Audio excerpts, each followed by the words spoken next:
hi there, Jonathan here, Taupo region, Central North Island, New Zealand. How are you today? Caught me just checking some of these tiny little flowers. This week's midweek gems focuses on a lot of little flowers like this. They're all just in this region, just not very far from me in this part of the garden. They're all deciduous, they're all tiny, they all come out winter time and they're pretty much all scented. They're quite cool little things, and so I'll show you around, tell you what they are.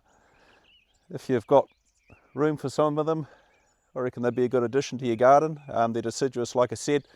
Remember, deciduous drop the leaves pretty much once a year and that's it, so you don't have them falling all year long. You'll find things like olives and stuff like that, obviously completely different plant, but some of those sorts of things are dropping constantly, so deciduous aren't necessarily as messy maybe as what you might possibly think. I won't close out at the end of this video, it's only a short midweeker, and so in anticipation that you watch to the end. Thanks for watching. Like it, subscribe, comment, or just come back and watch again, and I'll see you on the next one. Thanks a lot, see you later. So this one is called Stachyurus praecox, or early spike tail. I sure give them some interesting names. If you check out the little bell-shaped flowers, I usually prune this one back. I didn't do it last year. I thought I'd let it go for a little while and see how it gets on. They get 2.5 meters tall, which this one is getting close to that now, and 2 meters wide. It's actually, leaving it tall is good because it's popped up above these other plants and doesn't get so cluttered, and you can see it, and adds a little bit of interest up high. Gets coloured leaves, as you can see. Well, it's deciduous, but they haven't fallen yet, and we're pretty much near the middle of winter. But yeah, they get those reddy dark coloured leaves over autumn and then drop. Likes part shade.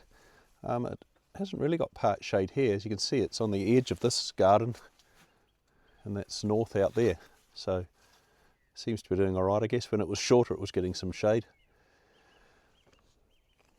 They're from Japan, and they like rich, moist soil, so not waterlogged, but not drying out. This is another little beauty that pops up, flowers over winter. It's right next to that last one we had, the spike tail.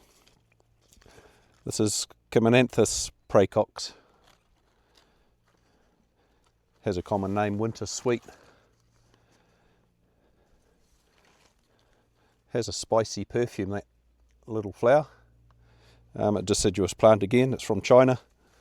They get 2 to 3 meters high and about the same in width. But yeah, they're just covered in these tiny little flowers.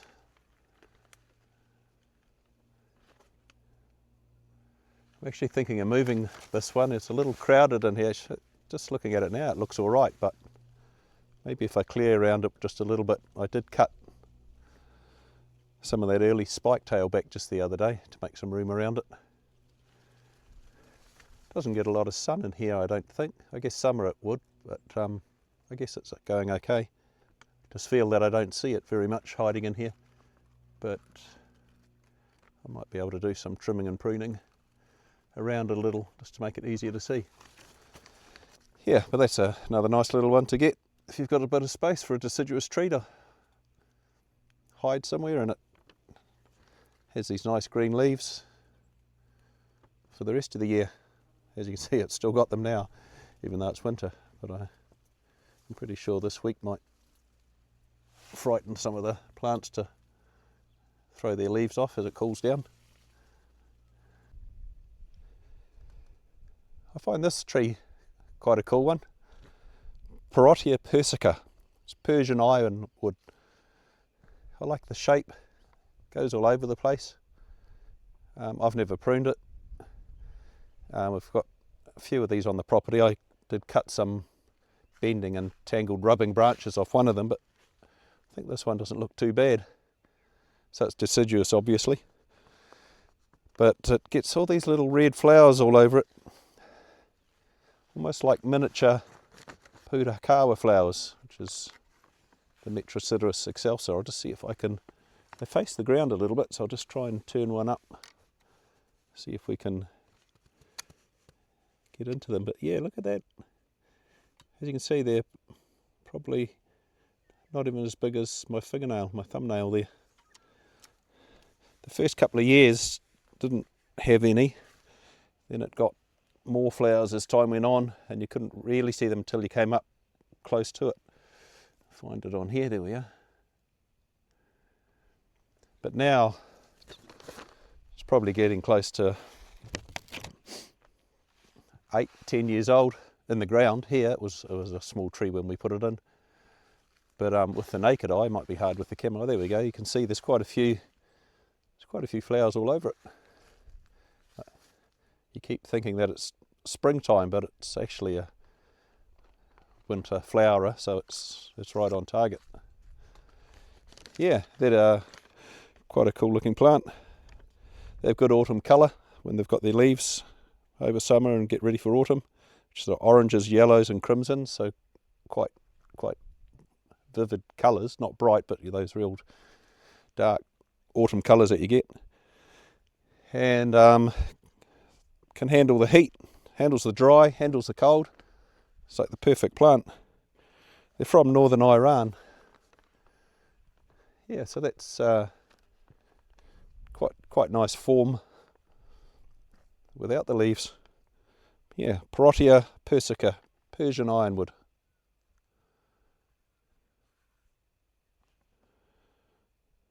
Gets 8 metres high, 6 metres wide.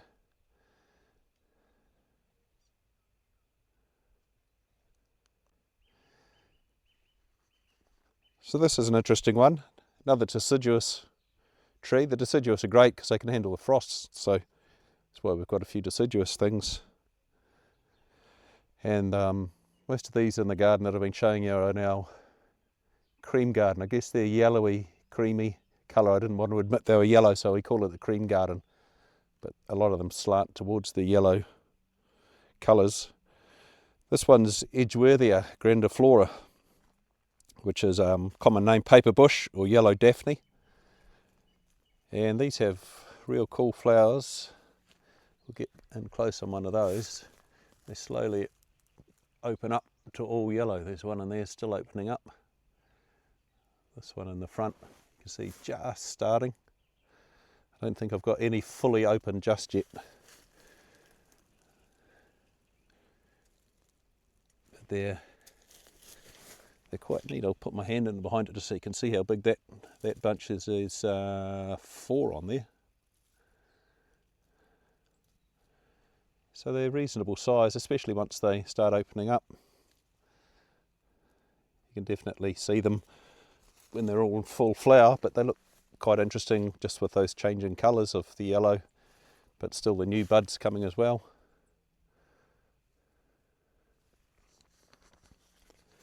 So they're fragrant blooms. They like a bit of shade and protection from the wind. This one hasn't got, I wouldn't say this one's got any shade here, but it's been here for a few years and it's fine. They don't like harsh frosts. We do get frosts, but obviously they're not harsh enough, or not where this plant's growing, to worry it. So it seems to be fine. And they have quite long, big sort of leaves. I know those are old and dead leaves there, but it gives you an idea of the length of them. They're sort of, I don't know, 8 inches long. Bluey greeny sort of leaves when they come back in spring. And they like some rich, humus, moist sort of soil, free draining. A lot of these plants are like that. Like it nice and moist and good rich stuff, but they don't want to be waterlogged. It gets 1.5 to 2 metres high and 2 metres wide. This one's probably running 1.2 to 1.5 metres high, about 1.8 wide. Yeah, so it's still getting bigger. I'm not worried if it gets any bigger or not. I just like it like that. Yeah, so there you go, Edgeworthia grandiflora.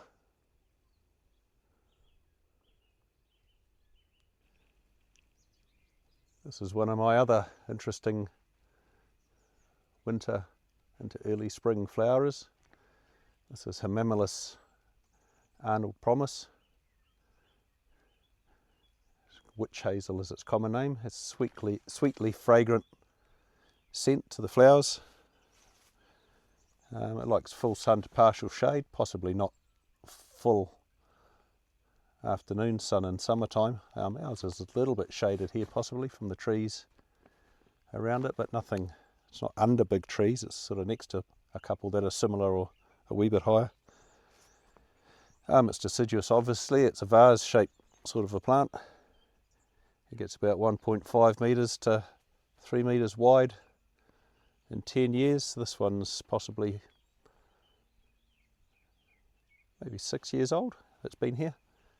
So yeah, it's looking about, I guess it's 6 foot high, so yeah, you can't always go by what they tell you. Some of the other varieties is, I think it's Diane is one of the others. They say that's 3 metres by 3 metres. In fact, some sources put this one at 3 metres by 3 metres, so who really knows. The good thing about it is you can just trim it back if you want to. It hasn't grown crazily here, so you know, it's easy to keep under control.